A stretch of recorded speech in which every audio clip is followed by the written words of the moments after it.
Hi, folks. Bob Mannery here. You're listening to A2D Radio, real sports talk radio for the fans, by the fans, no agenda. These guys are the best in the business. Hashtag it. No notes.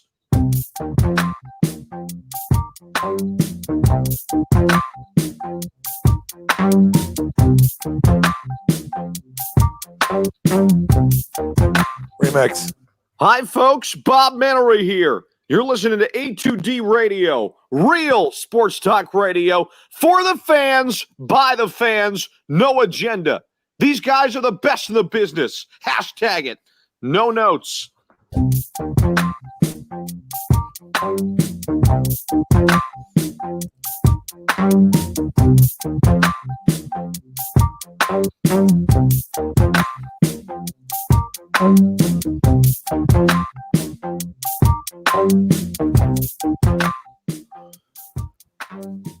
Welcome in, everybody, to a little new show we're going to start here on A2D Radio, Monday Morning Quarterback. And what better timing than to start a show called Monday Morning Quarterback when there's officially, air quote, a quarterback controversy right in our own backyard here in Philadelphia. So what better time? And Monday Morning Quarterback can go for every sport, right? So it's just not going to be football. We'll finish out the football season, obviously, and continue to run with it moving forward as well. So Tom Arnone, Ryan Brotto, everybody out there joining us, welcome to the party. All right, that will be Monday Morning Quarterback. We'll do NFL news and notes throughout the show. Who starts for the Eagles next week? I know we talked about it last night. We'll talk about it a little bit more today. Have some times wore off. It's now Monday. Who do we think is going to start? We'll get into that. Carson's contract over the next 2 years is a $59 million cap hit next year. And then the following year, if you did it, it's a $29 million cap hit or a 24. Doesn't matter a lot. So over the next 2 years, you got dead cap of that kind of money, and you're up against the cap. This situation just can't get any freaking crazier. All right, it really can't. Doug Pederson's future is going to be the main topic because there's been reports that have come out and surfaced over the last 24 hours that Doug might resign now. Now you're hearing that.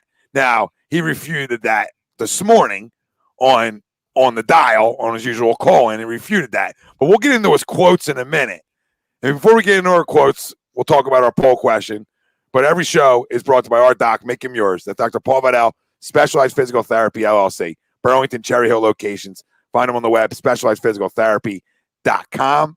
Our poll question, and that's always brought to you by Ambuck Services. For all your gutter guards, gutter installation, 20% off, ambuckservices.com. Just tell them the boys from A2D sent you. Doug Pederson will resign at the end of the season. Do you agree or disagree? And you could disagree because you think he's going to get fired. And that's fine, too. That counts. All right, that counts as a disagree. We're talking about more resign on his own and almost save face, maybe. We'll talk about it. So let us know. Facebook, YouTube, Twitter, Twitch. That's everywhere we're live and everywhere you get your podcasts. We're there as well. Like, subscribe, follow, talk to us today. Get it off your chest. You have a little time to sit on it since last night when we all spoke. And as of last night, I think everybody could go. You know what I mean? You can make the case everybody could go. But to the poll, Doug Pederson will resign at the end of the season. Agree or disagree? I'm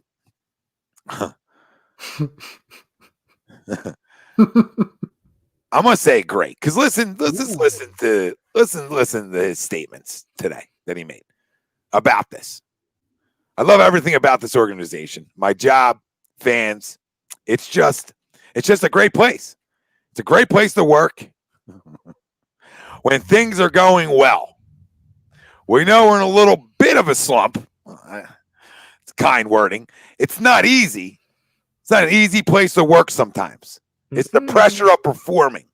When things kind of go the way they have, I think this is when you say, how can we fix this? So he ended saying, how can we fix this? But in the middle, after all the smoke and mirrors, it's a great place. It's a great place to work when things are going well.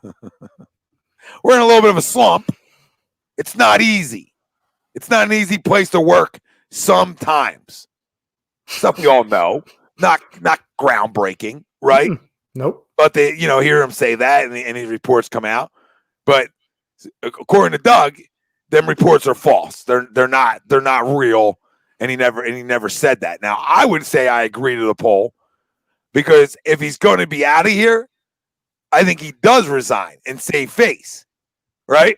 Where they're not firing him. He just can't take it anymore. Because if all these ego things are true around this organization, a guy doesn't want to be tarnished by his reputation and legacy, right? By a firing. He would rather have, I'll resign then. So I don't know, and I don't think anybody does, what next year's going to hold or 2 months from now is going to hold for the Philadelphia Eagles. It's too much. There's just too much wrong, and I don't know what's going to happen.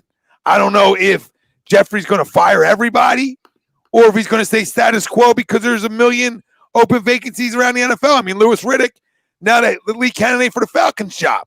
So, I mean, you could almost take another name maybe off the table. So it's like, I don't know what they're going to do, nor am I trying to figure that out right now. You know what I mean? I'll figure that out after the last X amount of games of the year and when we get into the offseason, what direction they decide to go.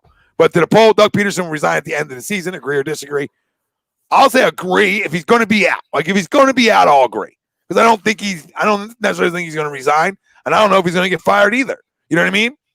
But if that comes to that, right, you better believe it's going to be a resign over a firing. You better book that. So if you think Doug's out the door, you better back that. You better back it up with a resign and back your brink truck up somewhere you can gamble on that, because there's a lot of egos in this complex, we've learned.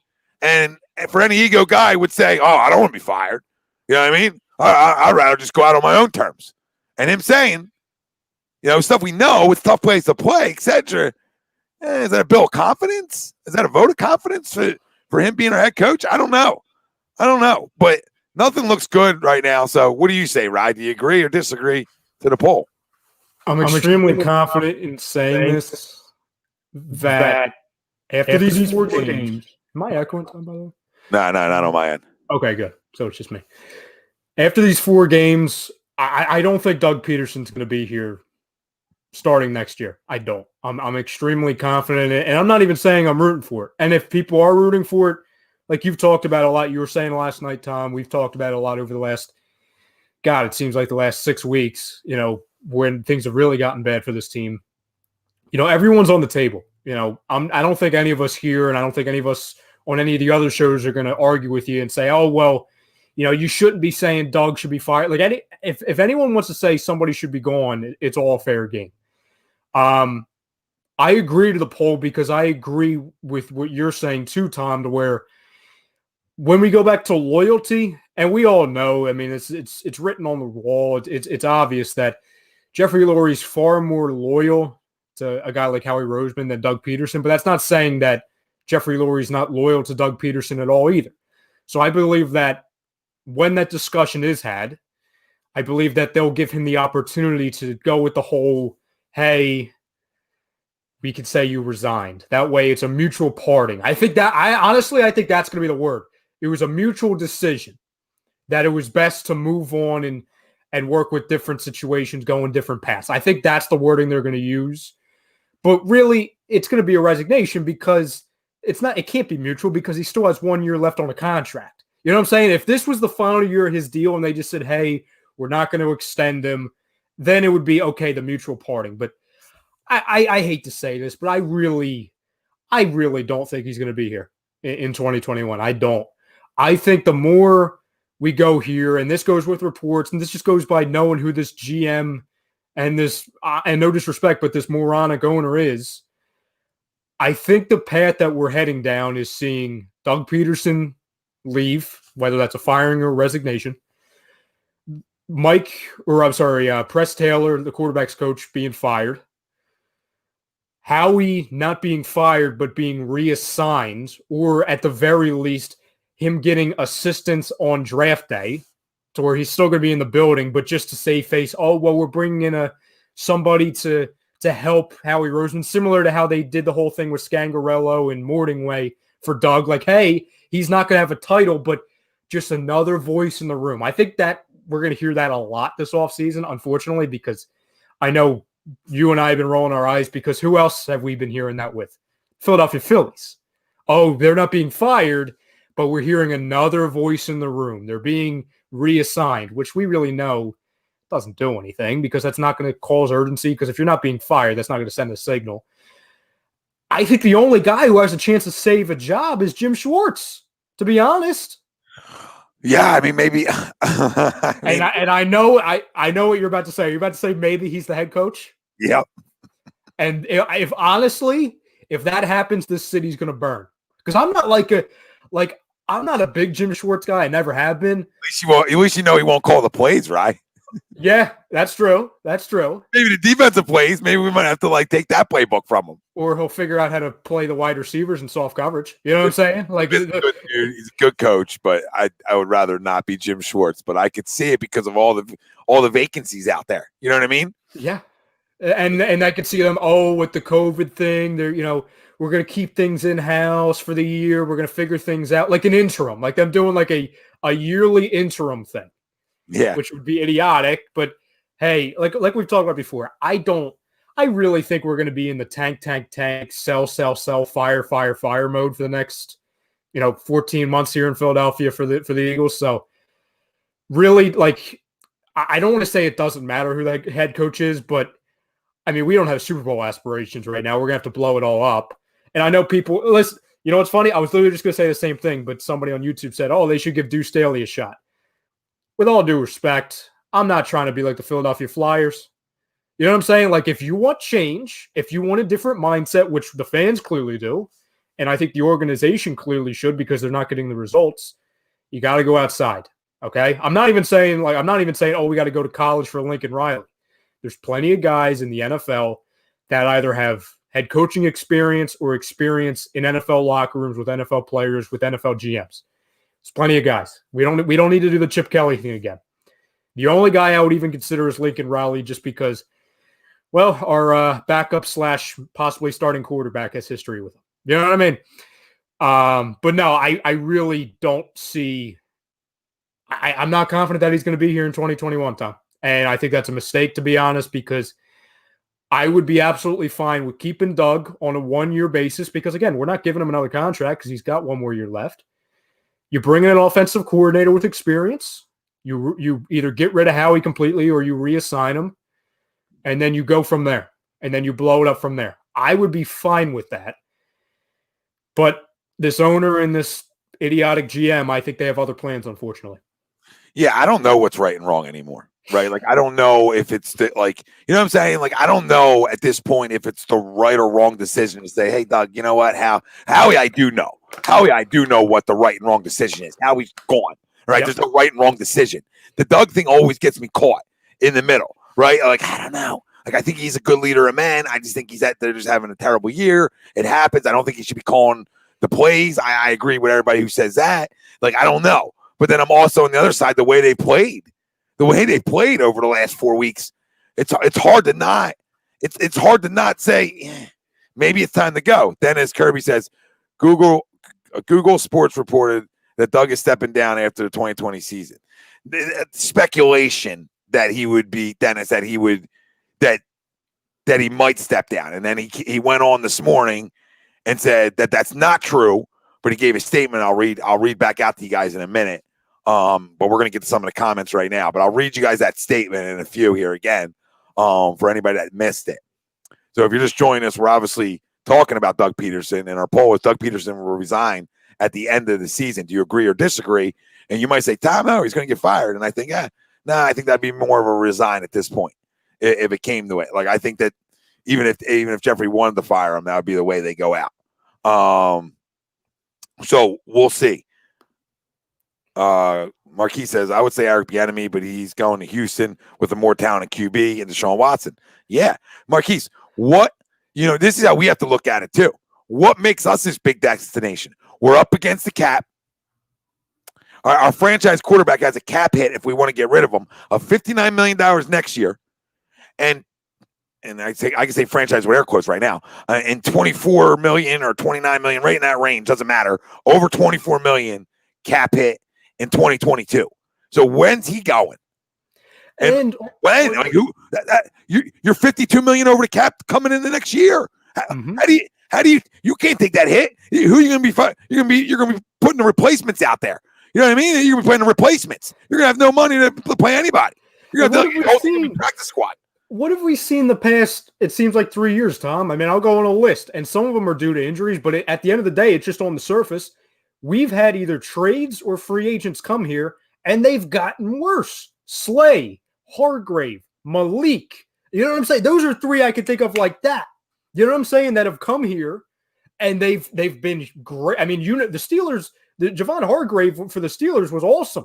You know what I'm saying? He comes here and he's a shell of himself. That's the point, though, because he's running a different, he's running a different style of play there. Yeah. So it's like I feel like the guy who's shopping for the groceries doesn't. This is what I was going to say to your point. Doesn't shop on what his coaching staff likes to run. Does that make sense? Yeah. So everybody says, "Oh, well, these guys can't coach." Well, do you actually shop for the groceries that somebody is good at cooking, or are you shopping for groceries that somebody doesn't know how to cook?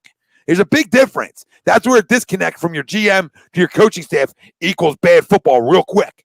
Because if that disconnect is they go out and sign guys and they're not signing guys that fit what like Jim wants to run, right? Mm-hmm. Or fit what Doug wants to run, then you're doing everybody a disservice. Not saying that's true. Maybe these guys can't coach guys up. I don't know anymore. I don't know about any of it anymore. But see, I hate even doing this because we've told ourselves, we've all said it, that we're going to stop doing it. But he did it in 2017 and 2018. We saw him do it with that's the crazy thing. Like, we don't even talk about the injuries anymore because like we talked about, we've played better football the last 16 months, this season and last season when we've been shelled, when we've had half a roster. It seems like when we've gotten Alshon and Ertz and Goddard and guys like that back, we don't play well. You know what I'm saying? Like, it's like whatever happens, I don't know if it's just the more value goes in the guys who can't play and you find out that the practice squad guys or the third stringers are actually better. I don't know. It's the strangest thing ever because we saw it before the bye, Tom. And that's why I remember the fan base was really excited because, it was right before we had, I guess we can call it a game against Danucci and the Cowboys. And we were saying, oh my God, we get through this game and then we got to face the Giants and we have the bye week and we're going to get Goddard and Ertz and Alshon and Miles back. And we were like, oh my God, we survived and we beat the 49ers and we competed with the Ravens and Steelers with half of a roster. If we could do that with half a roster, we're going to be very good with a full roster, with an easier schedule. And then that bye week comes, we come back and we have a full roster pretty much, the healthiest this roster's been in the last couple of years, and we can't score a point. We can't score a field goal. Yeah, I mean, you throw a lot, and the pressure on your quarterback is averaging 2.6 seconds, which is a third worst in football, which doesn't give time to throw the football. It doesn't allow routes to open up, right? And then we expect guys to be open all the time. And how can guys get open if there's no time? If pockets continuously collapse, and then you piggyback on top of that your quarterback has looked indecisive at times, and not a lot of times. I mean, listen, I can only watch 3 points through three quarters so many times before I'm done with stuff, right? Like, I mean, that you ran it. I kept giving him the leash, and I think Doug did the same thing. Leash. I cannot give you the leash anymore. You know what I mean? And I can't give it to you. You're not making the adjustments, the simple ones that need to be made. And since you can't make them simple adjustments right now, I'm thinking just like Doug Pederson. Since I'm noticing on tape that you can't make the simple adjustments that we work on week in, week out, right? That, hey, maybe it's time for you to see it from the other side. Because that's what he said today, which was interesting too. So Doug Pederson did not confirm or deny who's playing, but if you read between the lines, it looks like Jalen Hurts is going to be the starter for Sunday, unless that's smoke and mirror Doug again too. Adrian, and I'm glad somebody said it. He says, well, the O-line is nowhere near the healthy it's been, though. And thank you for bringing that. Thank you. Because that's true. Offense, too. That makes you look stupid, too. Like, a bad O-line makes your play designs look stupid. I know everybody out there on Facebook and Twitter, and everybody that's got a social media platform they can go and yell and scream at. They all tell you, oh, his play calling sucks. Okay, maybe it does. You can't see it, but you can't have a play develop if you're literally I was watching the game with a bunch of family, and obviously I'm like you, Tom, to where during Eagles games I go into my bunker. You know what I'm saying? I know I don't want anybody talking to me. I'm not near anybody. It's hard for us to venture out, guys like us. It was really wild. It felt really strange, to be honest. I didn't like it at all, especially when the Hurts stuff was happening. Like I almost had to walk outside because I'm like I'm having a weird time watching this right now. But they said the same things that we've been saying, and they don't watch, like some of them don't even watch football. They're like, well, how can the coach see a full offense when the coach is either he can't design anything because, like, say, perfect example, like a screenplay. Well, nobody can block for anything.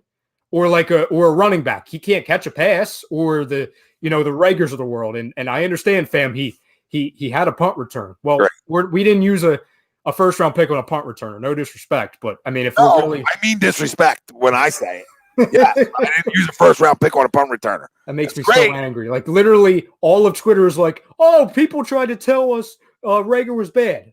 No. First off, no. See, we're putting words in each other's mouths. Nobody said Rager's bad, but if you're using a punt return when you're down by 14 to the Packers as like, oh, he's a first-round pick, turn the TV off, stop watching sports. Please.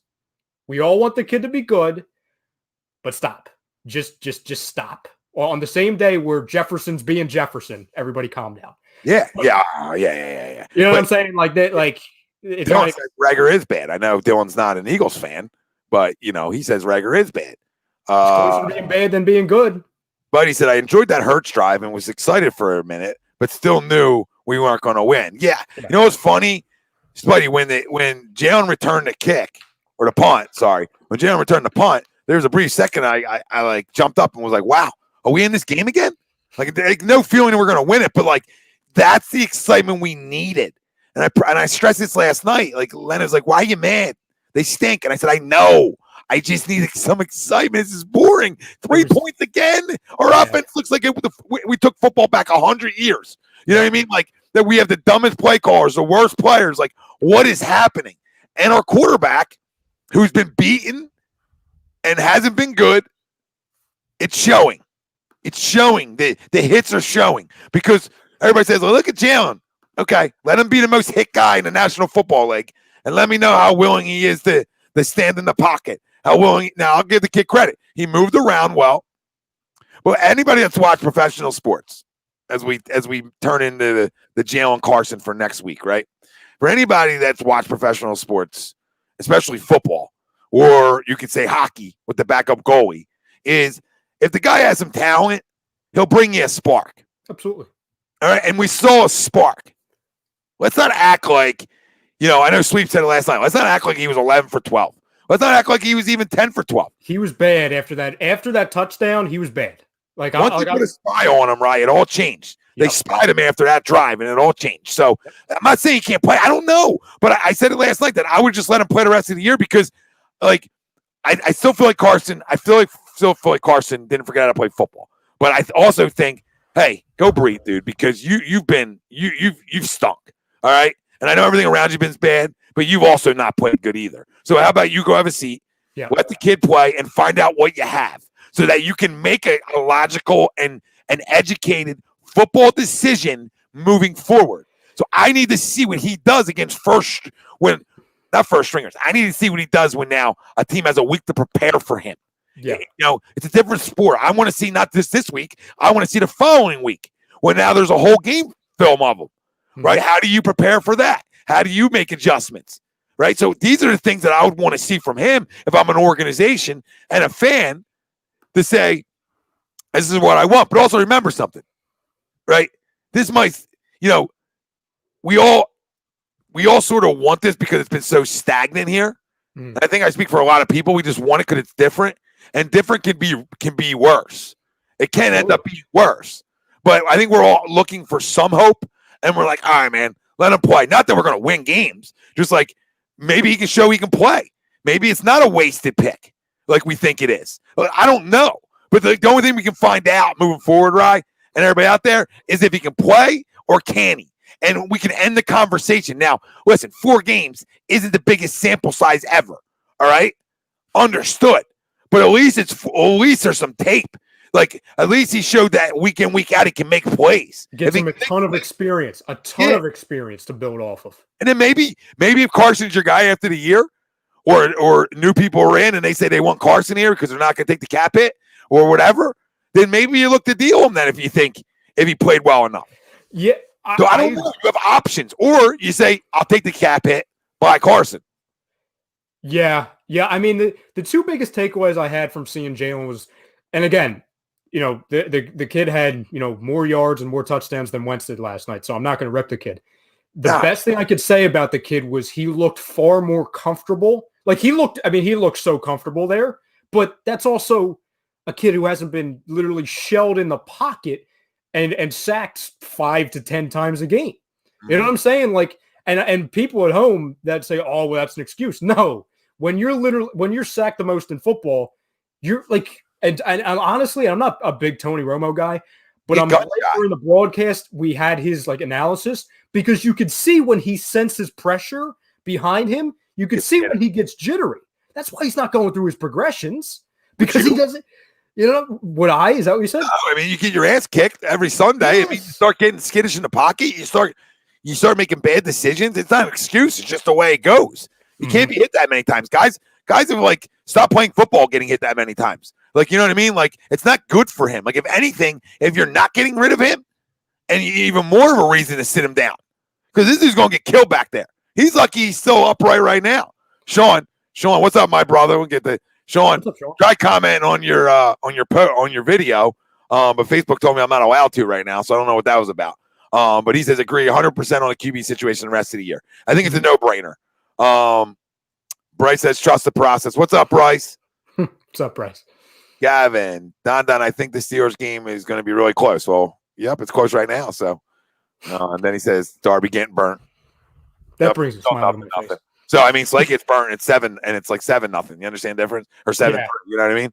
So, Dennis says, not yet. Doug said he has to look at film, check injuries, and assess yesterday's game first. Yeah, but he also have the opportunity to say Carson's a starter, Dennis, right? Is that his new thing, by the way? Like, is that like, with Andy, like times yours? Is Doug's new thing, I got to check the tape? And listen, I know you've told me for friggin' 4 years since I've known you. You've literally screamed at me, stop watching press conferences, but I'm obsessed with it. Like, how many times after every question, and I laugh at these reporters, and I understand they're doing their jobs, but like, he's not going to answer the damn question. You know what I'm saying? Like right after the game, it's like, oh, I got to watch the tape. But Doug, like he was asked like twice, like, oh, how do you think Carson played? How do you think Jalen played? You can't. I understand you're going to say whatever you want because you have the microphone, but don't be like, hey, I got to look at the tape, because I know how Jalen played. Tom knows how Jalen played. You know why? Because we were watching the game on a screen. You were 5 feet off of the field, Doug. So don't give like, I got to check the tape. You know how he played. His call. Or it tells me it's not his call. That too. I don't know. I mean, I'm not putting his Alshon response, and I know you guys were talking about it last night a little bit. That's Yeah, exactly. He was like, oh, well, why is Fulgham not getting played as much as Alshon? Well, Alshon's getting paid $25 million. Fulgham's getting paid like what I'm getting paid. You know what I'm saying? Like, that's why. And I don't want to give him money.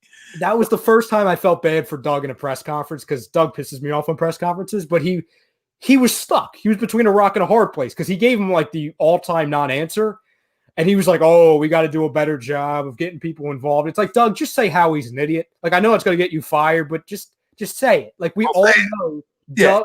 Say week 17 at least, if you know you're out the door. Let's get some more of these real quick. Joe says, with that tracksuit, it's not a tracksuit, it's just the Sixers things, Joe. I know you.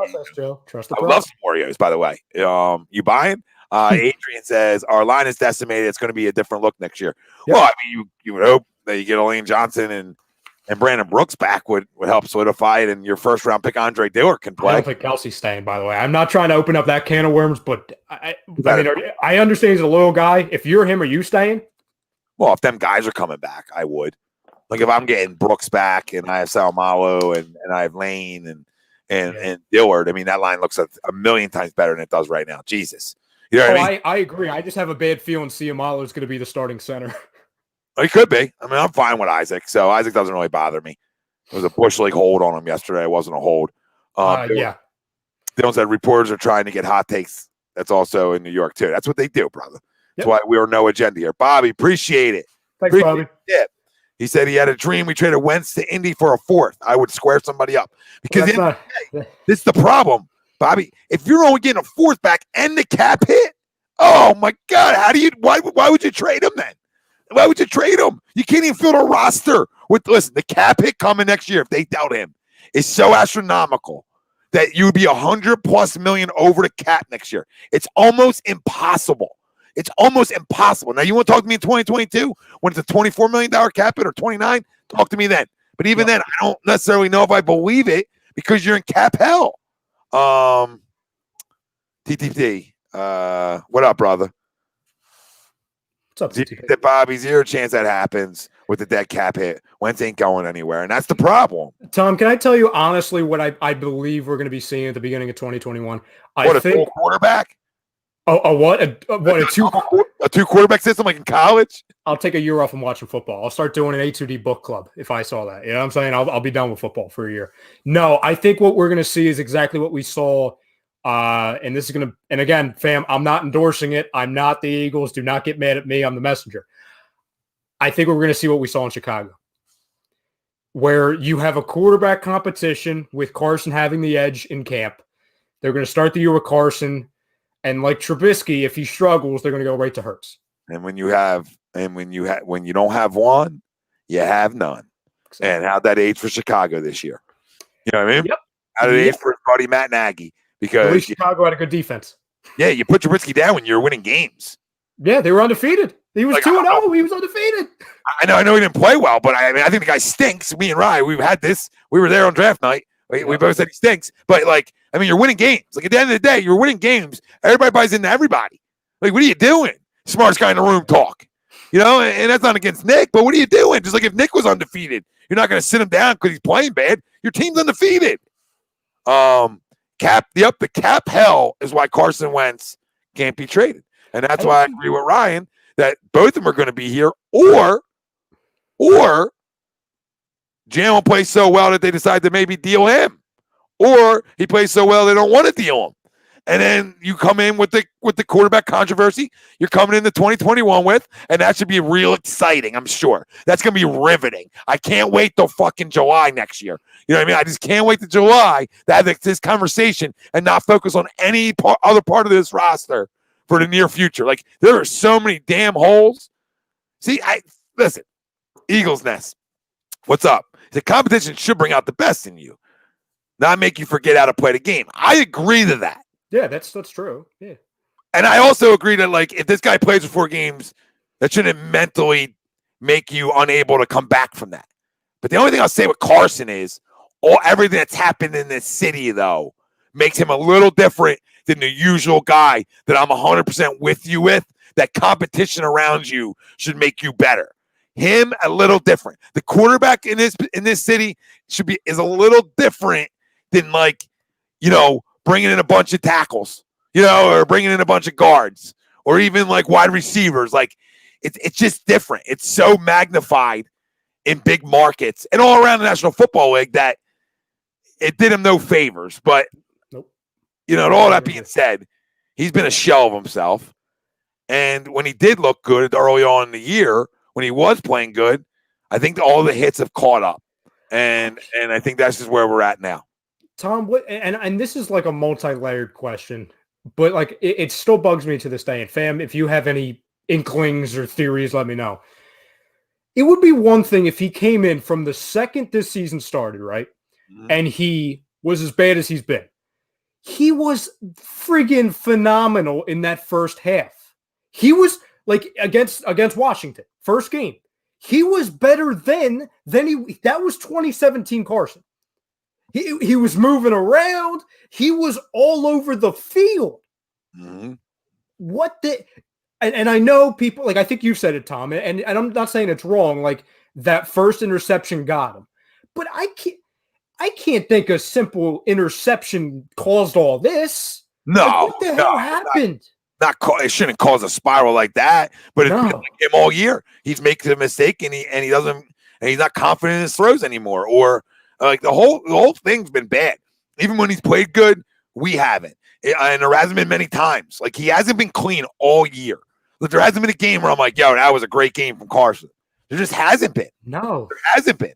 So, when it's that bad, I can't continue to make excuses for you. And I think that's where we're all at. So we can't make excuses. And I think the most excitement we've had outside of week 1, the first quarter and a half before the pick, all right, was that 8-9 minute stretch to wrap up the Packers game.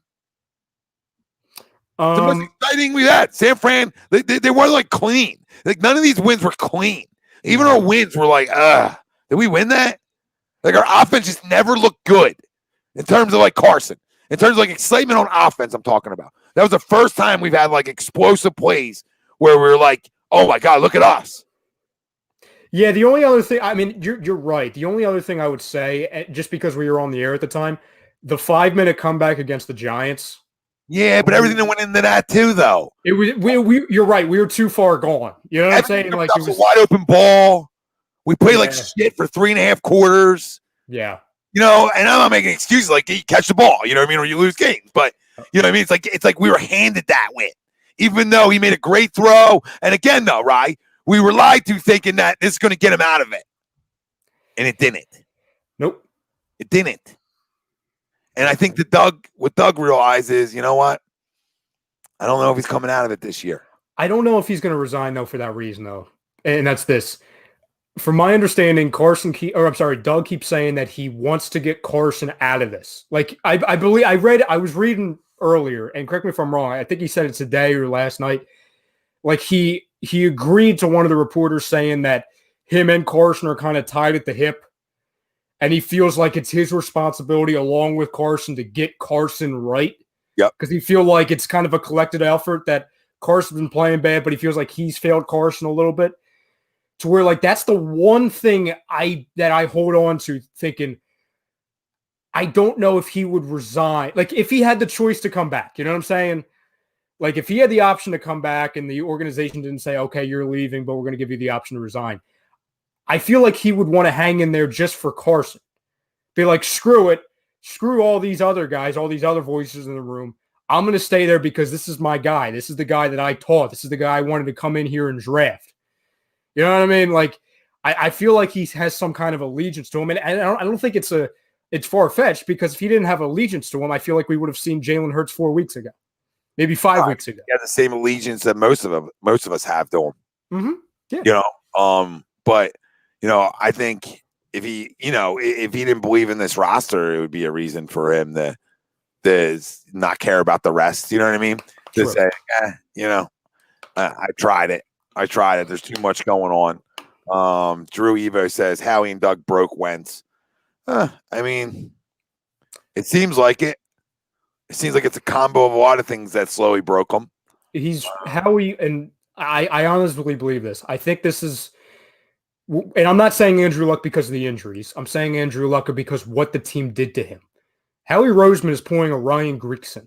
And if anyone doesn't know at home who Ryan Grigson is, that's the GM of the Colts when Andrew Luck was at the beginning of the career. He never got him any receivers, no offensive line, no defense, no running backs. It was literally, hey, and it's actually eerie if you think about it.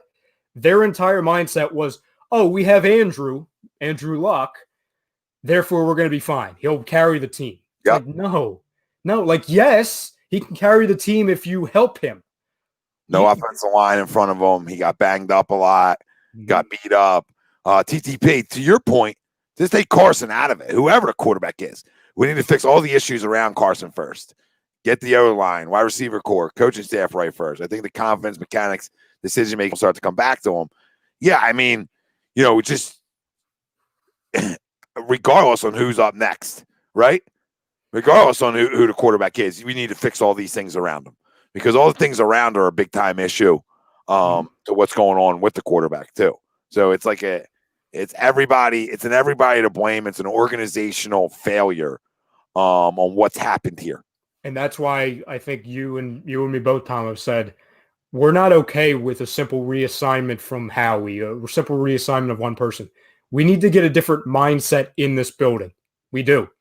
Because it's becoming a trend to where we're not going to overevaluate a linebacking situation or a wide receiver, or if we are going to evaluate a wide receiver, it's going to be a short, fast guy, not a physical guy who can actually catch passes and can run a route.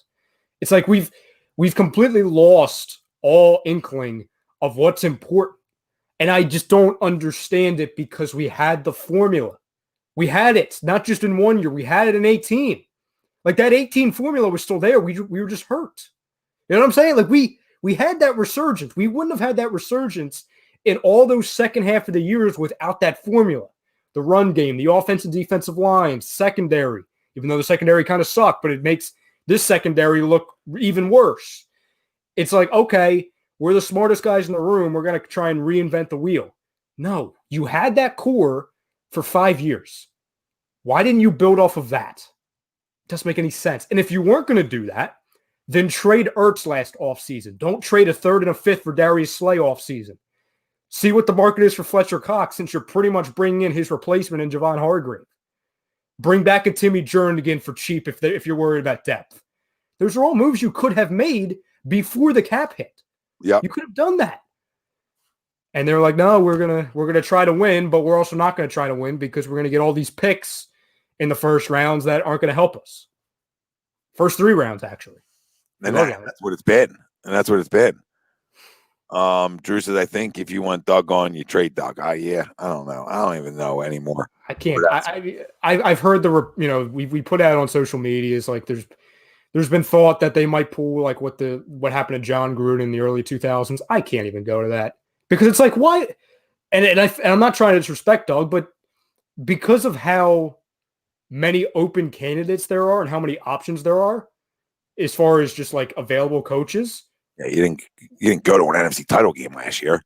No, and he hasn't. And I understand he's won a Super Bowl, but it hasn't been 3 years, 4 years by the time he's going to get hired. You know what I'm saying? So like, why would I? That's the same thing with Carson. Like, again, no disrespect, but given how deep, and I understand it's all draft or like gift cards, you really don't know what they are until you get them. But there's like 4, possibly 5 pro-ready quarterbacks in this draft. So if I'm the Jets or the Jaguars or whoever, all the bad teams, why am I trading picks for Carson Wentz, who you need to, he's been broken for the last year. You know what I'm saying? When I could just literally use one of my assets to get one of my guys who's not scarred right now, to be honest. And why would I want to pick up that? Why would I want to pay a guy that much money? You know what I'm saying? Like pick up a kid who you can teach how to do it their way. You're paying him like $20 million. So whatever Carson's getting paid. Adrian said, we haven't had the same mindset since 2017. We let coaches go and didn't bother to replace them. Yeah. And that's why it's not a Frank Reich thing. Like, I understand we miss Frank Reich, but it's not even about Frank Reich to me. It's about who you brought in after Frank Reich. Because Frank Reich's not the only smart person that could be a coordinator. There's not. You know what I'm saying? Like, that's why, Tom, I think you were, going back to last year, I think you were one of the guys who would have been fine with Caldwell coming here, right? As the offense coordinator? Yeah. Yeah, that's sort of who I wanted, yeah. And I believe, and who was the other guy you were okay with? Was it Gruden? Jay? Mm-hmm. And you know what they both have in common? Experience. You know what I'm saying? They have experience. So as much as Frank Reich, and I appreciate what he's done, it's not about Frank Reich. It's about that you brought in Mike Groh, and he was the wide receivers coach in 2017. You once again, you appointed from within. You rode with that, and then you're just like, oh, no, I'm gonna handle it. I'm Doug Pederson. I'm gonna handle it. Which again, I understand because he was upset because they took away his guy. So like, okay, you're gonna take away my guys. I'll do it then. Yeah, which I thought this organization would be smarter enough. I'm smarter than that to not put themselves in that situation when past trends of that have not aged well for teams. So you would wonder, like, why would you put yourself through that? Why would you? And you would also think Jeffrey, you're right? A double doink was a work of God. And we got lucky too. With some things. We got lucky. We got lucky with a lot of things.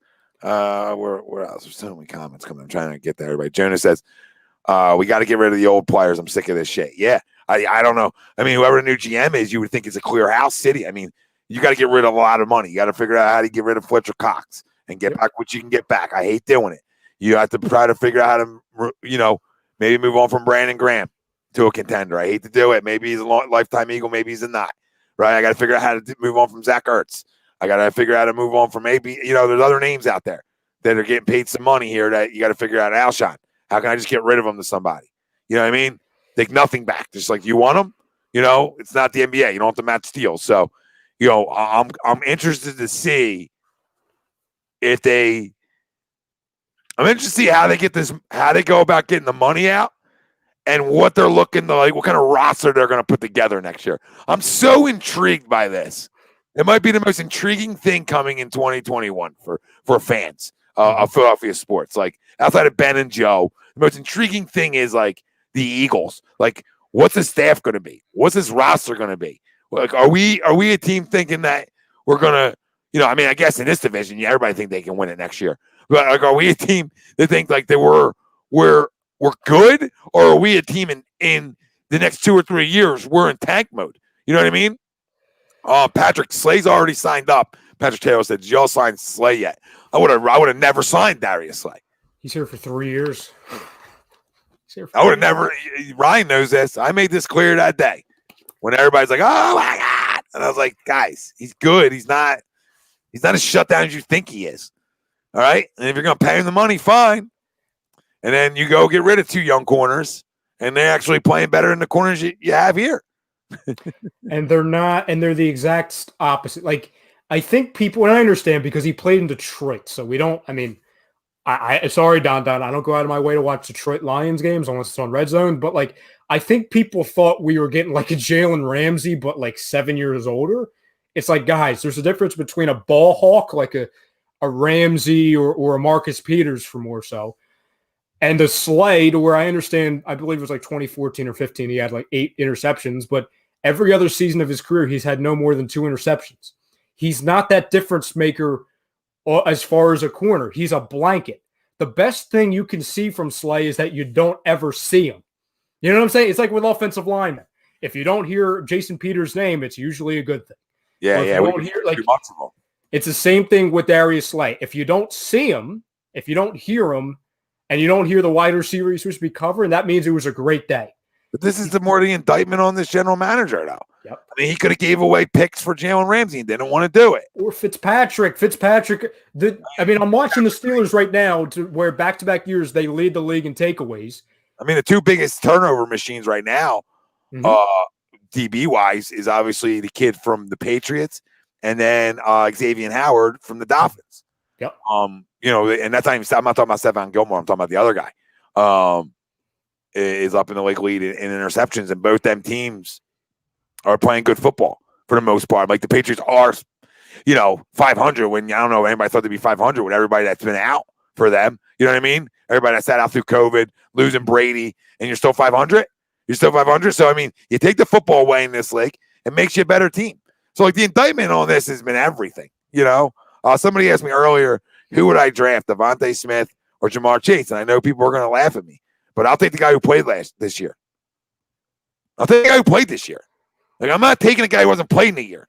Like, I know he's a young guy. Oh, he's in. I know he got 20 touchdowns. Great. Jamar Chase is a pimp. If I'm really going to take another wide receiver, which I'm not, because I'm not going back to this goddamn well again. All right. If I did, and that's the best player on the board, because that's what I believe in, and the best player on the board is a wide receiver, it's Smith to me, because he's playing this year, and he's playing at a high level right now. Now, nobody's going to put up Jamar Chase numbers last year. It was ridiculous.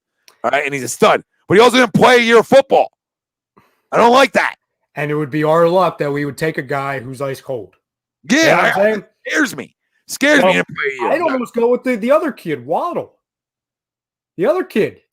Because I wouldn't even go with him. Devontae Smith is a pimp. Oh, no, I'm taking Smith. I'm just saying I would listen, I'm not going.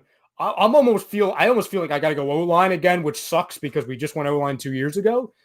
But like, I would almost go with the other kid just because Waddle's done it for 3 years. What about what I'm saying? Like, what about Surtain from Bama? Like when we get into this conversation, pedigree talk. Patrick Surtain took the ball away a lot in this league when he was with the Dolphins. Mm-hmm. But listen, you compare. Let's just look at this. Jamar Chase last year had 20 touchdowns, a big year, right? Well, Smith's got 15 TDs this year. Still got a season left here. He's got 80 receptions and 1,300 yards and averaging 16 yards a catch.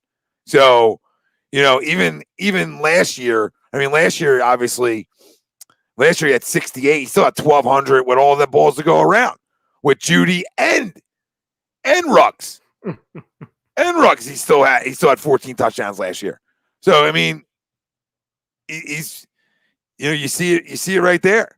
And then if you're watching this game right now, Big Ben never gets sacked really. Nope. See why your team's 11-0.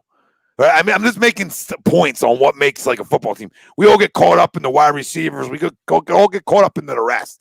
You win and lose up front. You win and lose this like up front on both sides. And our offensive line stinks. Patrick says we get Patrick from Bama, a cornerback. Yeah, I mean Patrick Surtain Jr. can play. That's fine with me. Dennis says I want a stud line. Yeah, I mean we'll get into all that stuff. He said I want a stud linebacker or safety. But I mean, I like Parsons too. I mean, listen, I can't even get there right now, man. I just feel like it'd be a spit in the face because it's like, and no disrespect to Parsons, but it's like now you go linebacker. It's like now are we gonna do this? You know what I'm saying? Like now we're gonna do this. Like after you passed on like all 7 guys that could play, and we took the one guy who's not gonna be ready for like 5 years. There isn't a position on this football team that doesn't need to be filled moving forward. It's going to end, I'm guarantee you, and I know we're not doing draft talk, but I guarantee you it's going to be that Rosu, the D end, like Greg Rosu from Miami. Because of course, go back to Howie. You know what I'm saying? Like, oh, well, Barnett's going to be gone. I can see it now. They move a lot of guys on the defensive line. They go right in, and they try and rebuild that defensive line. They could go defensive line. It wouldn't surprise me knowing them. You know what I mean? I mean, it's just their MO. If these same guys are still in house, I don't know who's going to be in house anymore. You know what I'm saying? That's the other problem. Because I have no idea if you can bring back Barnett. I mean, you might be looking at friggin' Sweat and whoever we draft as the 2 ends. That's that's how bad I think it's going to get, Tom. Honestly, because there's like you said, there's a chance Graham's not here. I can't guarantee Barnett because you're gonna have to bring him back for $10 million, and with the money situation, I don't know if you're doing that. To where it can end up being freaking Sweat and Rosu as your 2 ends. And I like Sweat, but I don't know, man. I'm telling you, that's why a couple weeks ago when I was saying that we could be looking at a 3-4 win football team. I think before you say that, I think either one or the 2 are still here. I think either Barnett's still here or Graham's still here. Maybe that one of the 2 we still have. Okay. I can see that too. And I can see both of them not being here too, I guess. But wow. I mean, we got so many moving parts. Go, what were you going to say? No, so I was saying, I know people got mad at me in the chat. They're like, oh, well, you're crazy. 3-4 wins next year? Yeah. What, you want me to say 5 so we can feel better? Like, what? I can't make that prediction yet until I know what the roster even looks like a little bit. Oh, of course. So, yeah, I understand. And I can't make this prediction yet until I see what this guy plays like the last X amount of games too. Because I don't even know who my starter is. I don't know nothing. And when you don't know who your starting quarterback is in this league, guess where you're at? Stinkville. Welcome to Stinkville. Doors open. Water's warm in Stinkville.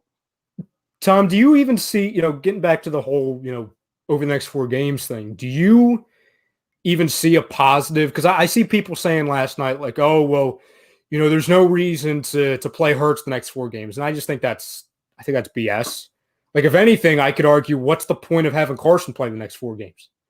Because that's not good. Like, he can end up having a great last 4 games. That's not going to make me think differently about the season. It's just not. Like, I'm going to think, okay, well, he had a resurgence, but he had 3/4 of a season that was horrendous.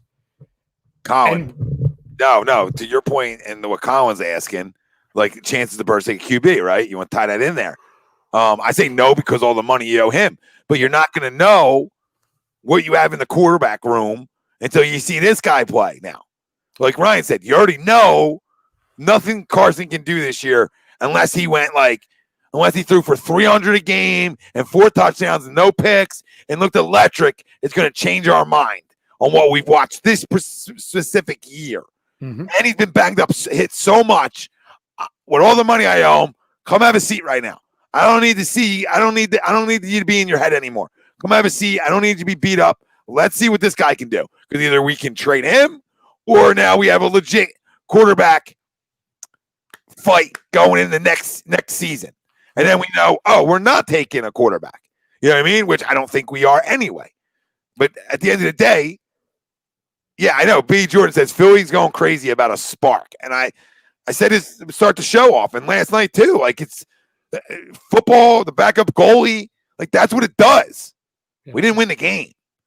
Like, if we won the game, I think it's really they come at me about a controversy because that's a then you have to go on another drive and you have to make another big throw, which didn't happen. So, he did the same thing Carson's done. Throw a pick. Because honestly, like we said, he's not a guy who can throw from the pocket. Nope. So he needs to work on that.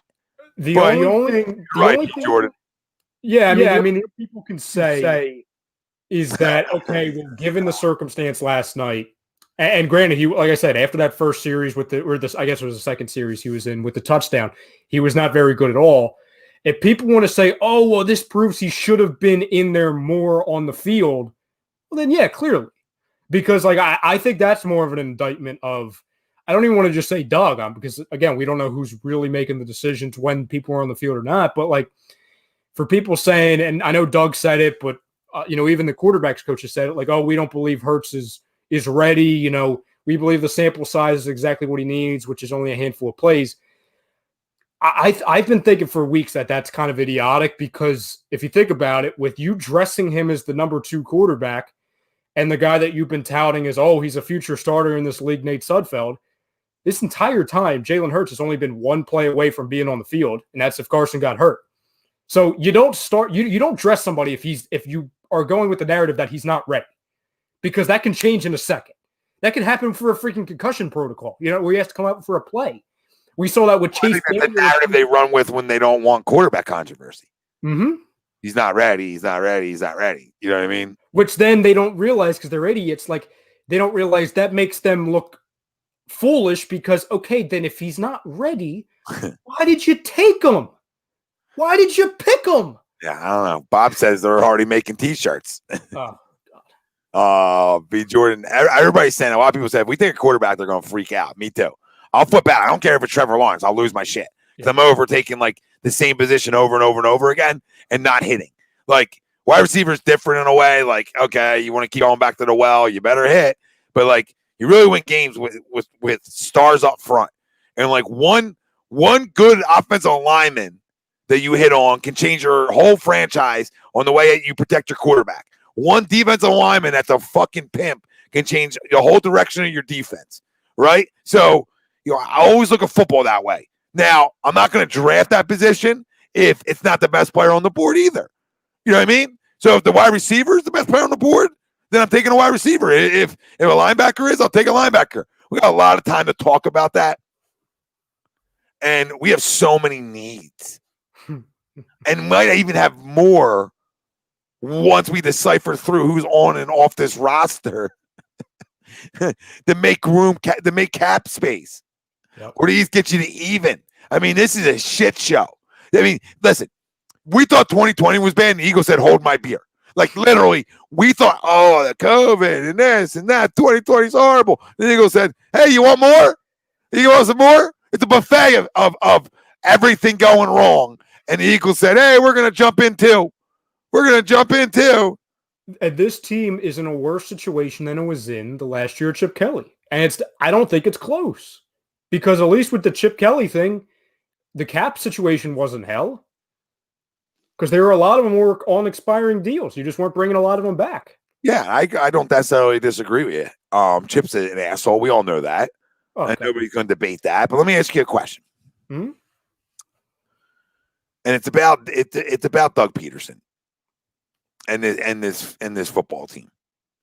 Like, we've talked about the lack of talent on this roster that we look at it in terms of the offense side of the football, and especially up front. Like, is Doug the guy? Like, I always say, did Doug lose this roster? I was just going to ask you. Did Doug lose the roster, or does the roster just suck right now? Like, that's a serious question. Okay, well. All right, let's do this then, because I think this is the only way we can do it. Did you even get a spark out of your backup if you lost the roster?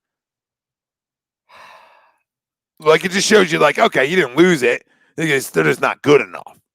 Is it what one is? I'm asking everybody out there because I find it hard pressed. This guy lost the locker room. I really feel like it's more like, yeah, he didn't necessarily lose the locker room. It's just we suck, and it's like a combo. Okay, I'll ask you this with the key players, okay? Do you think Miles Sanders sucks? Sucks? Do I think he sucks? Mm-hmm. No, but I think he's an average back in this league with explosiveness. But I mean, yesterday was very telling to me, and I don't care what anybody says, because if they disagree with this, they didn't watch the game. And when Deuce Staley was reaming his ass out after the first drive, he didn't see the football field a lot. So everybody wants to shift to Doug. Oh, Doug's an idiot. He did something, and I think he did something he wasn't supposed to do. Probably another mistake out of him mentally, or he kicked another run outside. All right, he's not taking his time. He's doing things that like he was doing the half of the last season. Yeah, he's in college, rushing through the line. Yes, he's in college, and people want to be like, "Oh, I get Miles." I see everybody's on their soapbox last night. It's unbelievable, and especially the people who make Miles out to be their fucking kid, right? Like it's unbelievable. It's only 10 downsides. Bro, you guys claim to be experts in the field. Did you see the running back coach reaming his ass out? Because if you did it for the people that need to watch it again to come up with their opinion on the games, which is a lot of people on Facebook. Because I see a lot of people, let me watch the game again so I can give you my honest opinion. Grow the frick up, dude. Did you watch it the first time? Because you obviously weren't watching it. You were too busy drinking beer and eating wings. All right? So anybody that has a clear head watches it one time, they see what they have to see, we move on. And what I saw is his ass getting chewed out by Deuce Staley. So somebody tell me how this guy is as great as y'all want to make him out to be, and y'all want to blame coaching on it. No, the guy hasn't got touches because he put the ball on the fucking floor a million times, it feels like this year, hasn't lived up to expectations, and tried to bounce out runs too many times, and can't catch a cold. All right, so he's another issue. They're all issues. I'm going to say what we talked about in week 4 because it was alarming in that Bengals game. I don't even know what. I think it was week 4. I don't even. It doesn't even matter. The tie week, whatever week we tied, and we didn't. And they took him off the field in the fourth quarter.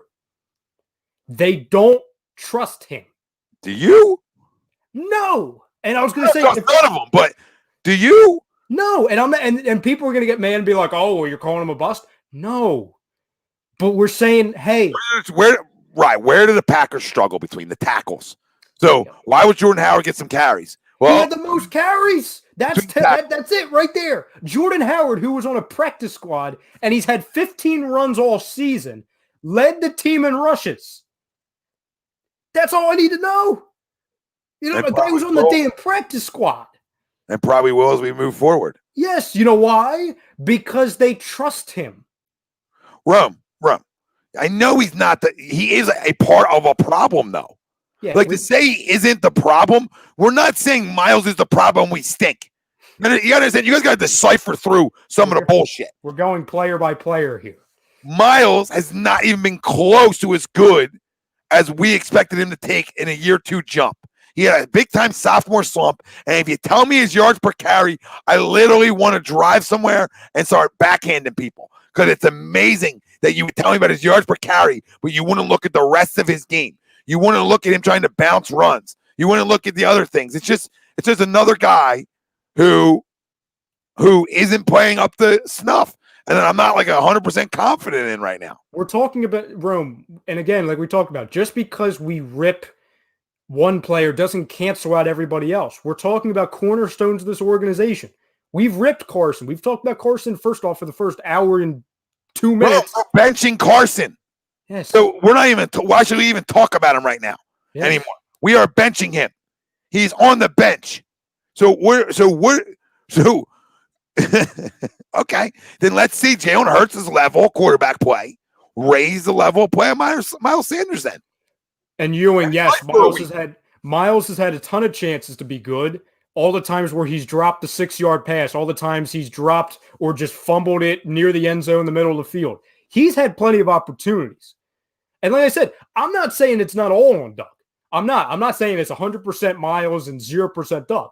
Because I do think when Doug gets antsy and he gets all jittery, he does go back to the past. But also, like we've been preaching again and again and again, who's changing the plays at the line? So you should agree with this, Rome, because guess who that's an indictment of? The quarterback. You know what I'm saying? How many times did we hear last night, just in one game, kill, kill, kill, kill, every other play? You know what I'm saying? So I'm not trying to create storylines, but does the quarterback fully trust him, especially when he's missing blocks? He's dropping every other pass. He's fumbling it, putting it on the turf, rushing through the line, not going through his progressions. I mean, that's part of it. I mean, listen, I'm calm now compared to what Brinkman's going to be here at 7:30. Oh God! Oh, I mean, this is calm, Tom. That's violence. That's violence later. Rob Brinkman on Sports Towns is probably going to smoke Miles Sanders. He's probably going to smoke Doug Pederson, if I guess. He's probably going to smoke Howie Roseman. He's going to smoke Carson Wentz. He's going to smoke the offensive line. You know, as much as me and Rob disagree, this is no panic Brinks. This is an overreaction Brinks coming to you after us tonight, okay? This is going to be a guy who's telling you how bad it is because it's freaking atrocious. And the people out there that are excited over gadget shit, all right, have fun playing Madden because there ain't a thing on this roster that excites me. And that punt return yesterday, right, remember, he dropped it too again, all right? That's another reason why he wasn't back there since week freaking 1 for all the people that because he dropped it again. Good for him. Take it to the house. He actually looked slow again for some reason. And it looked like he wasn't as fast as I thought he was. I don't know. I'm not excited about nothing. You can easily fix Miles? Sure. You got 2 years to fix the same issues that he's had in college. So, sure. Same reasons why he fell in the second round. I mean, I'm crushing this team for 4 weeks now. You know, I'm good with getting rid of everybody. Everybody can go. There's not one untouchable on this team. Not one. No. Not one. According to that coach, including everything. Yes. Everything. There's not one person where if we get the alert, the breaking news sounder from all the alerts, and it says blank has been fired or blank has been traded or blank has been cut, there's not one person where I'd be furious about. I'd maybe have questions. But I wouldn't be up in arms. No. Mr. Wiggins says, I guarantee you run the ball 20 times now since you have a young QB in. But you want to run the ball and Wentz was struggling. Well, again, I think it's a combo. Mr. Wiggins, I think Wentz loves to throw the football and puts him in a lot of, changes plays that throw the ball. I also think Doug's like to throw the football. I know Marty Morningway likes to throw the football. So, I mean, and a lot of it's going to be the RPOs. Mm-hmm. With them. So, yeah, I mean, you're going to run the ball. I'll probably put it in the belly a little bit more, too. But this whole thing's a problem. What did we see in 2016, Tom? Bad offensive line play and Carson forcing the issue. Is that not what he does all the time now? That's what he's – I mean, I forget how many interceptions he had in 2016, but it was a lot. And I'm not trying to say that he played worse in 2016 because he did, and he's playing worse now because at least he was putting points on the board then. You know my point? Like, this is what he is. He's a guy who, if the running back isn't doing his job or if the line's not doing their job, he's going to put the team on his back. He's going to be like, oh, well, we need a spark. It's going to be me. He's not somebody that's going to submit and crawl into a corner. And sometimes, most of the time, that's a fault of his, to where he needs to have self-control. And I guess that's part of being a veteran. And he hasn't learned that yet in year 5, unfortunately. But it's like, he keeps going back to the way he was as a rookie. And I think that's the most alarming thing. It's the trend. 14 interceptions. Played worse. Young Money says, no, Wentz actually changed the play at the line and check in the run plays on the first offense drive. And that's fine. Maybe he did. And that's good. And we came away with 3, and then he took 2 bad sacks on the drive after. So, I mean. Well, that was also on the opening drive? Well, that was also the drive where we ran the ball a ton.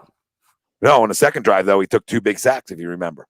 Oh, yeah. We couldn't even get, attempt a field goal. Nope. JP says Wentz hasn't been the same since the injury. I mean, I don't know. And then I look at last year, and I look at times this year where he's looked good. Not that there's many. I don't know anymore, JP. I don't know, bro. I don't know. He doesn't look good. I'll tell you that. It looks like a 25 and below quarterback. Adrian said, predictions on the number of sacks Jalen takes next week. Sorry. Let me rephrase it. Since it's not Carson, how many sacks will the line give up? Yeah. Well, I mean, 3 in a short sample size yesterday. So, shit. Double that. 6. 6. Against the Saints, 6 at least. They'll probably win with him at quarterback. That's how Philly is. They'll Gadget win. versus gadget. They'll win, and they'll somehow shut Taysom Hill down somehow. You know what I mean? And they'll have a little offense, right? You know what I'm saying? They'll have enough offense where they get 24 points because they'll run around and make a couple plays, right? You know what I'm saying? Just think about it. Just think about it. Taysom's lighting us up. And I think the guy stinks, but I'm just saying, I also think we stink. No, we stink. I mean, our defense is okay. They're not nothing to write home about, but watch them watch them play tough again, like they have over the last 2 weeks. You know what I mean? I just think they're going to ruin us with the misdirection plays. You know what I'm saying? With all the bag of trips. They're going to have a bag of trips. Trips. They'll probably do that too. They're going to have a bag of tricks, and they'll probably do. But this is the type of football game, being a Philly fan, where we love quarterback controversy. This would be a type of game we win. Oh my God, Young Money! It's just so bad where I don't fault you for saying this, but if this is true, oh my God. He says, I believe Doug has Howie in his ear telling him, don't pay Miles Sanders. Don't let Miles Sanders get too many carries so they won't have to pay him whenever it's time for an extension. The money guy, even though you don't have to pay him for 4 years or 3 years. Yeah, I mean, it's hard to believe that goes on, but I mean, nothing surprises me anymore. I mean, unless guys are that confident and they're keeping their own jobs, David, he says, do you see a little potential with that punt return? What, for Rager? I don't know. He still looks slow to me. He didn't even look fast. Why? Because he ran around the punter. Yeah, I mean, good. I mean, it's the best special teams play we've had in 4 years. Because I didn't have a flag, but I do think when Hurts running around more, that Rager might show some glimpses at the end of the year now. Just because Carson wasn't getting outside the pocket often. You know what I'm saying? Yeah. So now I'm wondering. I'm wondering, does he get beat a few more guys downfield? But still, it hurts. Gavin says, "How did we not trade Miles for Hopkins?" People yelled at us. People yelled at us, Gavin, for even insinuating that. There's people at A2D and outside A2D that tried to claim Miles with a top 5 back coming in this year. Top 3. Fucking joke. It's a freaking joke. On a certain draft show. Joke. That people actually think that in their own head. Let's see here. Yeah, bro. You're there, brother. I'm there. I'm at had it mode with this whole thing. Rome says, if y'all had to ask Howie one question, what would it be? Why are you still in the city? I don't know. No, let me think, because that's a good question. I don't know. But what goes into your decisions on draft day? Or why did you draft Jalen Hurts? Did you not trust Carson? A big thing, honestly, I want to ask him, why did he flip the script from what they had in 2017 and 18? Why did they change? That's what I want to know. Good one, too. Philly Love says, how's it a joke if he's not getting touches? How many balls has he dropped? How many fumbles has he had? So, I mean, you tell me in the sample size he has had that he looks like a top 3 guy to you in the league? And you're going to tell me yards per carry probably, and I'm going to say, what about the rest? He's had opportunities in the passing game. You know what I mean? He's had opportunities. I'm not saying I'm out on the kid. I'm just saying he looked bad this year. He's dancing too much. Sanders was going ahead of Dalvin Cook in yearly fantasy drafts. Yeah, he was. Did he in ours, Tom? I took Sanders, but I think that was after Cook because I was going to take Cook. I would hope not. Yeah, because that would be an indictment of me because I took Sanders. Molly Mall says, Miles top 3, where? I don't know. On some shows. Some shows, Molly Mall. On some shows. They all suck. All right, guys. Well, this was fun. Doing a little Monday. We did a little Monday morning quarterback show, even though air quotes is going to be, around 5 o'clock on Mondays. And I know the Sports Hounds are going to be up here in about an hour. So, obviously it'll be giving you some live reactions on the two NFL games on right now. Steelers up 14-0 against Washington, and we'll see what the Bills and San Fran hold later on. But it was good to talk about a little bit of this again, and yeah, this is fun, and see where this organization goes moving forward.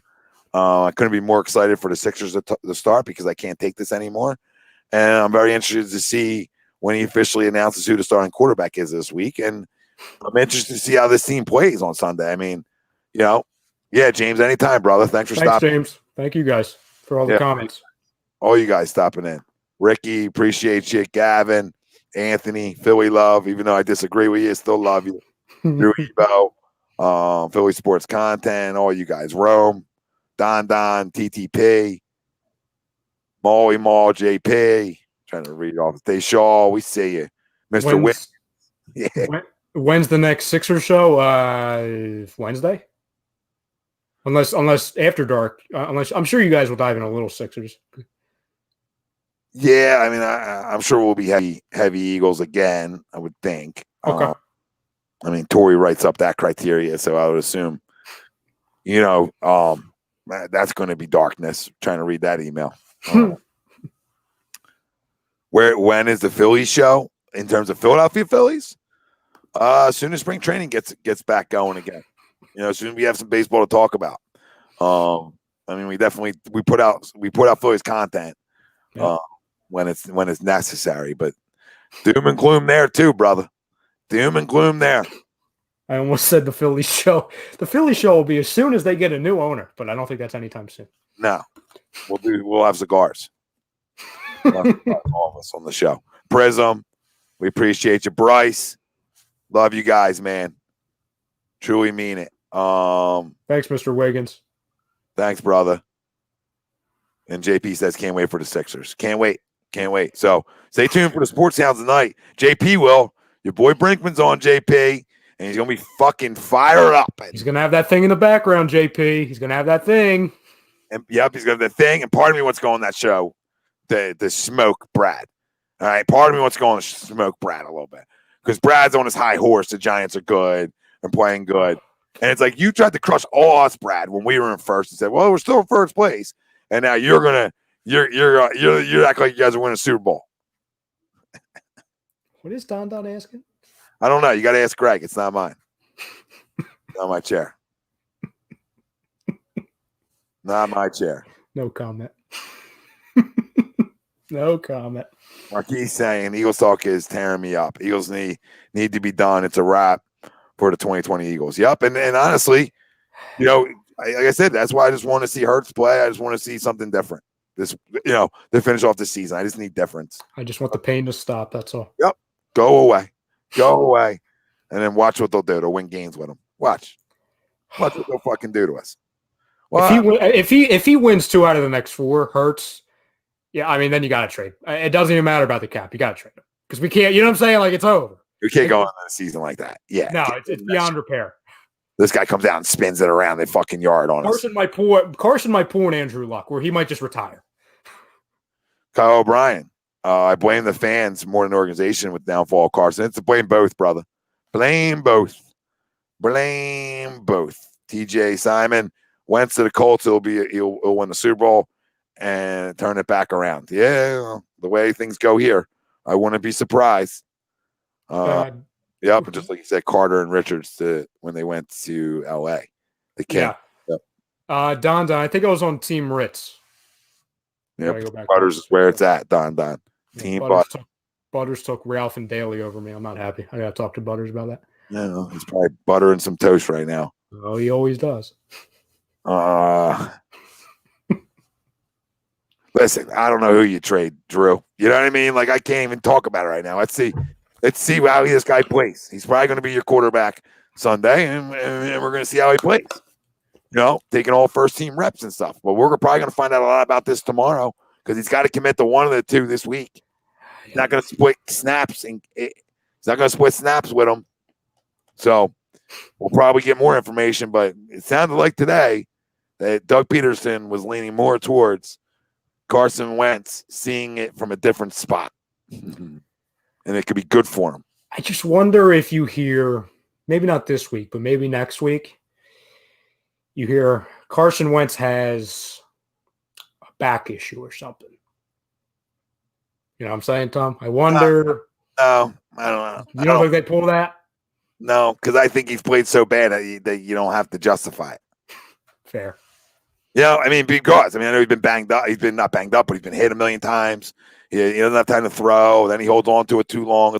It's all one thing, right? But you have that sample size this year. You're like, yeah, okay, dude, how much you want me to keep doing this? Take a seat.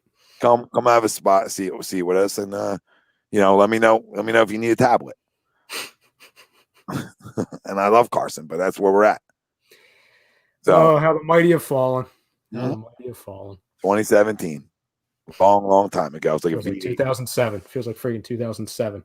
Everybody's watching VHSs. What? I don't know what they are. Yeah, if you were a Cowboy. No, I'm fam at home. I know what they are. Everyone relax. I know what they are. Well, nobody's giving up on him, TJ. I'm not. I'm not giving up on him. We can't. He's getting paid too much. We can't give up on him. Yeah, I just think that this year he just let him breathe, dude. He's been smoked. He's been beat up in that pocket. All right, I owe him a lot of money, so there's no reason for him to get hurt. I just want to find out if one of our quarterbacks can play, because we've got 60 of them. Might as well figure out if the other guy can play. Yeah, find out if that's another wasted pick or not. In 4 weeks, we'll sort of give you a better sample size. Ted P. I don't know. We'll go click on it. Oh, I can. Hey, Tommy, what's up? What's Howie's address? I don't know, but I'm trying to find out. So if anybody has it, let me know. 1-800 Stupid Town. Yeah. I'll shed a tear, Joe says, if the Eagles fire Doug Pederson. I believe great head coaches are harder to find than great quarterbacks. Yeah, you might be right. You might be right. So leader of men. We'll see where this all goes. But great little show, Rye. Yeah, always a pleasure. This will be fun going forward. All you guys out there, thanks for chiming in. We love you all. Enjoy the quarterback factory here in Philly. And stay tuned for the Sports Hounds coming up at 7:30 here, right on A2D Radio. Wherever you're listening and watching us at, like, subscribe, follow, over on the podcast game, download us, review us. Come on, help us out. But we're going to do this every Monday for you guys, called Monday Morning Quarterback here. It'll be obviously not in the morning, because who wants to do a show in the morning? But it can go in every sport, because Monday Morning Quarterback is something we always say to everything. So it's fun. So me and Rye we'll be here with you guys and having some fun with you on Mondays. And now enjoy Go Getting Yelled At by Brinks. So stay tuned for that. Thank you to our doc, Make Them Yours, Dr. Paul Vidal, Specialized Physical Therapy, LLC, Burlington and Cherry Hill locations. Find them on the web, specializedphysicaltherapy.com. For all your A2D merch, phillydrinkers.com, /pages. Well, listen, you can just go phillydrinkers.com. They got a search bar. You just type in A2D, and all our merch comes up in there as well. And all campus for all your team hats, allcampusoc.com, discount code A2D for 15% off. That's allcampusoc.com for all your team hats, discount code A2D for 15% off. Family out there, we love you. Rye, great show, brother. Same to you.